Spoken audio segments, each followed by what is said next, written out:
The sun peeks over the rugged cliffs, casting a pale golden light across the sprawling valley where the Neanderthal tribe awakens. Inside a shallow cave, thick with the scent of smoke and earth, the tribe stirs from their night's rest.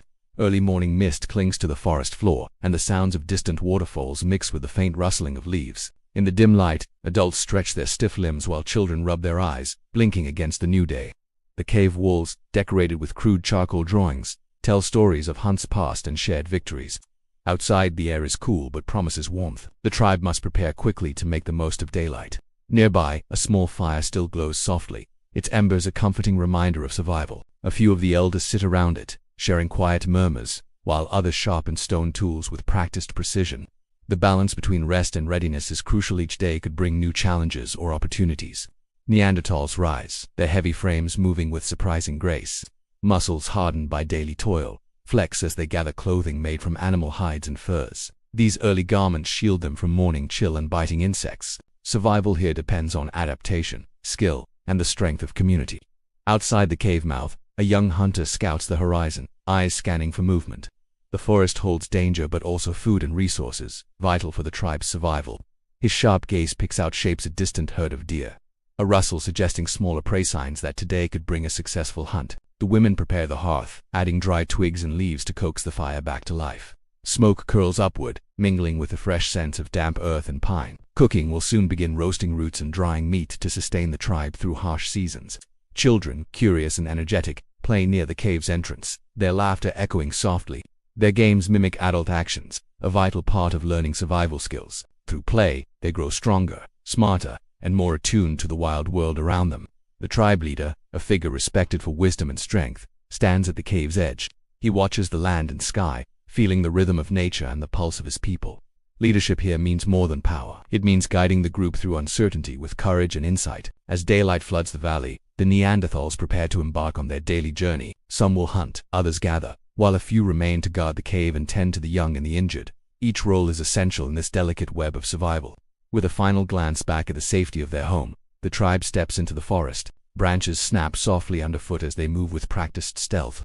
Their senses sharp and ears attuned to every sound, noses detecting subtle scents, eyes scanning the shadows. The hunt is about more than just food. It's a test of skill, cooperation, and resilience. Success means nourishment and strength. Failure could bring hunger and hardship. Each member carries the weight of the tribe's future with every step deeper into the wild. Suddenly, the hunter freezes, eyes locking on a distant figure, a lone mammoth grazing near the river. The massive creature's thick fur ripples with the breeze, and its slow movements belie an immense power. The decision to approach or avoid such a beast weighs heavily on the tribe's mind. The elders exchange meaningful looks. Stories of past encounters with mammoths fill their thoughts, some ending in triumph, others in loss. The mammoth represents both danger and opportunity. Its meat and hide could sustain the tribe for weeks, but its size makes it a formidable foe.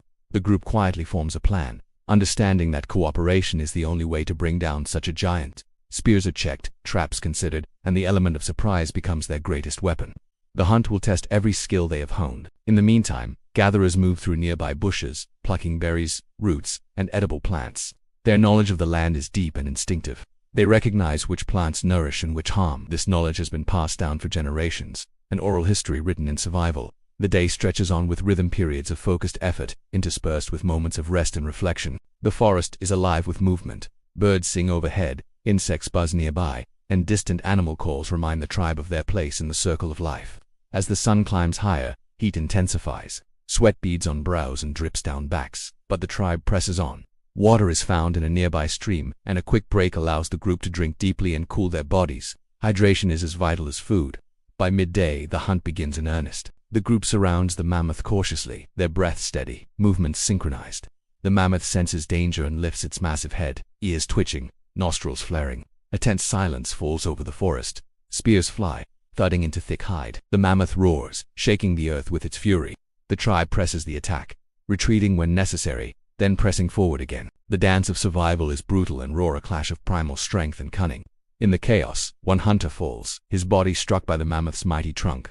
Others rush to his aid, dragging him to safety while the battle continues. The tribe's bonds are tested in pain and fear, but also in courage and loyalty. As evening nears, the mammoth weakens, its movements slow and labored. Finally, the tribe claims victory, gathering around their fallen giant with a mix of exhaustion and triumph. The successful hunt means food for many days, warmth from hides, and tools crafted from bones.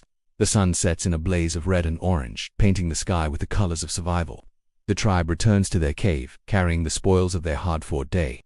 Their footsteps are heavy but sure, hearts filled with relief and pride. Back at the cave, the fire is rekindled, and the work of processing begins. Meat is cut and prepared, hides stretched and dried, and tools fashioned from bones and stones. Each action is methodical, a sacred ritual connecting them to ancestors and the future. Stories of the day's hunt are shared around the fire, voices low but alive with emotion. The young listened intently, learning the lessons hidden in every word. These stories will one day be their guide in this wild and unforgiving world. As night deepens, the tribe settles into rest once more, their bodies weary but spirits strong. The cave offers shelter and safety, a brief reprieve before the cycle begins anew. Outside, stars twinkle like ancient watchers, silent witnesses to a day lived fully. The night settles thick and quiet over the valley, but inside the cave, warmth pulses from the fire. Shadows dance across the walls, mimicking the figures gathered close, sharing heat and stories. Here, in this small circle of light, the tribe's strength is as much in connection as it is in muscle. While the fire crackles, women tend to wounds and prepare simple medicines from crushed herbs and plants. Knowledge of healing is as vital as hunting. Even the strongest warriors rely on this wisdom to recover. This ancient pharmacy of the wild is the tribe's lifeline against sickness and injury. Around the fire, elders recount the day's events with careful detail, their voices steady and low. These narratives teach the young about bravery, mistakes, and the delicate balance between humans and nature. Each story is a thread in the fabric that binds the tribe together across generations. Children listen wide-eyed, eyes reflecting flickering flames, absorbing lessons beyond words. They learn how the tribe works as one, how each member's role is essential, whether gathering food, watching for danger, or caring for the young. This knowledge is their inheritance, shaping who they will become. Outside the cave, the forest night hums with life-out calls, rustling leaves. Distant howls of wolves echo through the trees. The tribe remains alert, aware that danger never sleeps. The cave's protective walls provide sanctuary, but vigilance is woven into every breath they take. The next morning arrives with a soft gray light filtering through the mist. The air is crisp, filled with a scent of damp earth and pine. The tribe awakens slowly, muscles aching from yesterday's exertion, but spirits still high, ready to face the challenges of a new day. Breakfast is simple but vital. Roasted roots, dried meat from the mammoth, and fresh berries gathered by the women. Food nourishes body and soul, and meals are communal moments that strengthen bonds. Conversation flows easily, plans for the day already forming in quiet voices. Some of the tribe prepare to venture deeper into the forest, seeking materials for tools and shelter. They carry stone knives, scrapers, and rawhide bags filled with essentials. Their knowledge of the land's secrets guides their footsteps as much as instinct. Every plant and rock has a purpose. Others stay behind to maintain the camp, ensuring the cave is safe and comfortable. They build windbreaks from branches and leaves, patch cracks with mud, and keep the fire alive. These acts of care form the backbone of the tribe's survival, often overlooked but always crucial. The hunters sharpen their spears and prepare traps, practicing throws with quiet concentration. Hunting requires skill and patience. Success depends on understanding animal behavior and terrain. The tribe respects the creatures they pursue, recognizing their role in the great circle of life. As the sun climbs, the group splits, some tracking deer, others setting snares for smaller game like rabbits and birds.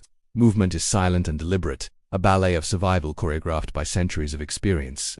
The forest is both friend and foe, full of promise and peril. Tracking requires attention to detail. Footprints in soft mud, broken twigs, and disturbed leaves all tell stories. The hunters read these signs carefully, following trails that wind through dense undergrowth and across shallow streams. Patience is their greatest weapon. Suddenly, a sharp whistle pierces the quiet, a signal from a scout spotting prey nearby. The hunters close ranks, moving swiftly but cautiously toward the sound. Every muscle tenses in anticipation. The success of the hunt depends on flawless teamwork and timing. In a clearing, a herd of wild goats grazes peacefully, unaware of the danger stalking them. The hunters spread out, encircling the animals to prevent escape. Spears are raised silently, arrows nocked and ready. The moment hangs suspended in Tima, fragile balance between predator and prey. With a sudden rush, the hunt erupts into motion. Spears fly, striking true. Goats scatter, bleating in alarm. The chase is fierce and frantic, requiring agility and endurance. Every hunter relies on instinct, honed reflexes, and trust in companions. One goat falls. Others flee, but some are caught in traps laid earlier. The tribe's careful planning pays off, filling their stores with meat to carry back to camp. The victory is not just survival, it's a celebration of skill, unity, and the raw power of life. As the day wears on, gatherers search for medicinal plants and fibers to craft ropes and clothing. Their knowledge is as deep as the hunters, though less visible.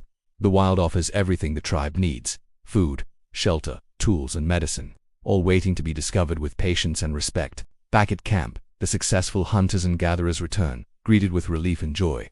The air fills with laughter, chatter, and the aroma of food being prepared. Community thrives in these moments of shared success, strengthening bonds and hope for tomorrow. The tribe works together to butcher the game, preserving meat by smoking and drying it near the fire. Bones are saved to create tools and weapons, skins stretched for clothing and shelter. Waste is minimal, every part of the animal honored and used, reflecting a deep connection to nature. Children are given small tasks, learning responsibility and skills through participation. They help sort meat, gather firewood, or care for younger siblings. This active role in daily life teaches cooperation, respect, and the value of contribution, building the future generation of the tribe. As evening falls, the tribe gathers again around the fire, sharing stories and songs. Music, made with simple drums and flutes fashioned from bones, fills the cave with rhythm. These rituals bring comfort and joy, marking time and reminding the tribe of their shared humanity. The leader speaks quietly, offering guidance and encouragement for the days ahead. His words carry weight, shaped by experience and care. Leadership in this world is not about dominance but about stewardship, protecting and nurturing the tribe as it navigates a harsh landscape. The night deepens, stars blazing overhead like ancient beacons. The tribe sleeps in the safety of the cave, dreams mingling with the whispers of the forest outside. Tomorrow will bring new challenges, new hunts, and new lessons, but for now, there is peace and survival. Dawn breaks gently over the valley, casting long golden streaks through drifting morning mist. A low fog clings to the treetops, and the mountain wind whistles a quiet tune through the branches. In the cave, the tribe stirs once more, their breath visible in the chilled morning air. There's no true rest for the Neanderthal, only small pauses between survival's endless march. Even in sleep, their minds remain half alert, trained by years of caution and experience. Each new day must be earned, taken from the land with care, grit, and unity. The fire from last night still crackles softly, its glow now familiar and sacred. Flames are offering warmth, light, protection, and a way to cook the food that sustains them. The hearth is the tribe's heart, a symbol of their control over nature's chaos. Before anything else, the fire is fed dry bark, twigs, and splinters tossed into the coals. Sparks leap up like tiny stars, and soon the flames swell into full life again. It is not just a routine but a ritual, a quiet acknowledgement of another day to live and fight. This morning, the air holds a tension unspoken but deeply felt. Clouds roll low in the sky, and the birds are silent, a sign that the weather may turn. The leader steps outside, his eyes scanning the horizon, reading nature like a story written in wind and shadow. The tribe knows storms here are not just inconvenient. They are dangerous. Heavy rain brings flooding, cold, and scarcity. Preparations begin immediately. Food is pulled into dry storage, tools secured, and shelter walls reinforced with hides and woven branches. Despite the coming storm, life must continue. The gatherers head out quickly, hoping to collect what they can before the skies open. Speed and accuracy matter now, and their feet move fast but sure through forest paths they know like the lines on their hands. Hunters, meanwhile, track signs of migration: deer herds shifting to higher ground, birds flying low. These are ancient signals passed down through generations, guiding decisions. Survival isn't just about strength, it's about knowing when to listen to the world around you. The cave becomes a hive of motion. Children help move supplies, mothers tend to the old, and others prepare meals in haste.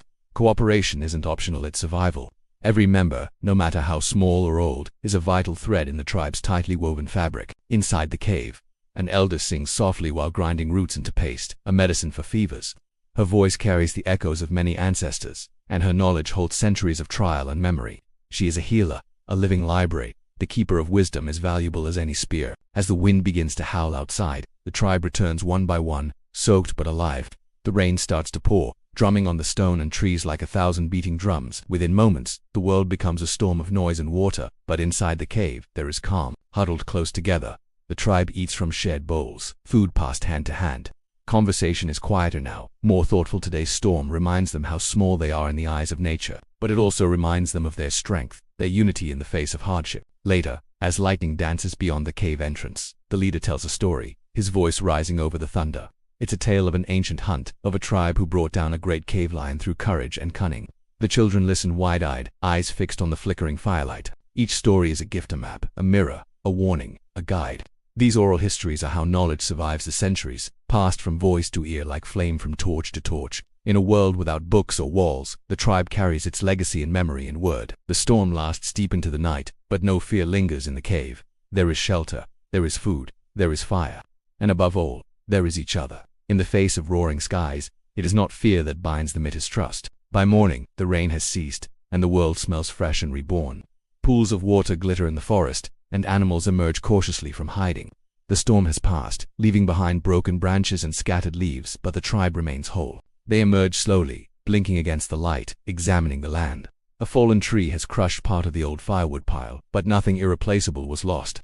The children splash in puddles, laughing, their resilience a powerful reminder that life always moves forward. Today's work is different, not hunting or gathering, but rebuilding, repairing. Stones are restacked, furs are hung to dry, and damaged tools are refurbished. These tasks are not glamorous, but they are sacred acts of survival, of reclaiming normalcy from chaos. In the afternoon, a fire ceremony is held to honor the spirits of the ones who brought rain, the ones who protected the tribe. It's not religion as we know it, but reverence for the unseen forces in nature. The tribe offers bones, herbs, and smoke, sending thanks into the wind. Drums pound, hands clap, and feet stomp in rhythm. Even the elders rise to dance, their bodies moving with remembered strength. These moments of celebration are not just joy, they're reminders that even in hardship there is beauty, music, laughter, and life. As evening falls again, peace returns. The cave glows with firelight and song, bellies are full, and hearts are content. The tribe gathers closely, savoring the warmth, knowing how precious these quiet moments are. They have seen the storm, and they are still here. Before sleep, one of the young asks the elder, "Will we always live like this?" The elder smiles, a slow, knowing curve of lips weathered by years. "Maybe," she says. "Or maybe one day our children's children will build homes that touch the sky." The young one gazes up, imagining buildings taller than trees, fires that light without wood, and food that comes without hunting. The dreams of the future begin in caves like this, in minds filled with wonder and curiosity. Every new age begins with a question. Tonight, stars return to the sky, glimmering like forgotten memories above the quiet forest. The fire dims, embers pulsing like the tribe's steady heartbeat.